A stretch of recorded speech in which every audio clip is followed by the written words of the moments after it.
நம்ம எல்லாம் சபைக்கு வரலாம், நாம் எல்லாம் ஆராதிக்கலாம், நாம் தேவனுக்காக இருக்கலாம், பல வருட விசுவாசியாக நாம் இருக்கலாம், பல வருடத்தில் ஆண்டவருக்காக நிற்கலாம். ஆனா ஆண்டவருடைய வசனம் பைபிள்ல சொல்லியிருக்கிற ஆசீர்வாதங்கள், பைபிள்ல சொல்லியிருக்கிற பல காரியங்கள் என் வாழ்க்கையில அது கிரியை செய்யணும்னா என் மனசு என்னவா இருக்கணும்னா ஆண்டவர் விரும்புகிறபடி பக்குவப்படுத்தப்பட்டிருக்கணும்.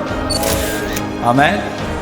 நான் அந்த வசனம் வளருவதற்கு இடம் கொடுக்கல அப்படின்னா அந்த வசனம் என் வாழ்க்கையில் என்ன செய்ய போறது இல்லை, கிரியை செய்யாது. அப்ப கிரியை செய்யாதது போது நம்ம என்ன செய்யக்கூடாது அப்படின்னு பாத்தீங்கன்னா, இந்த வசனம் எனக்கு என்ன செய்யல, நன்மை செய்யலன்னு ஒரு நாள் என்ன செய்யக்கூடாது. ஏன்னா அந்த வசனம் வல்லமையுள்ளதாக இருக்கிறது. அவர் சர்வ வல்லமையுள்ளவராக இருக்கிறார், அவர் மகத்துவம் நிறைந்தவராக இருக்கிறார். ஆனா என்ன நடக்கணும்னா என் இடம், என் மனசு பக்குவப்பட்டு இருக்குமே, ஆனா அந்த வசனம் வளருவதற்கு ஏற்றபடி இருக்குமே, ஆனா அந்த வசனம் 30, 60, 100 பலன் தர ஆரம்பிக்கும்.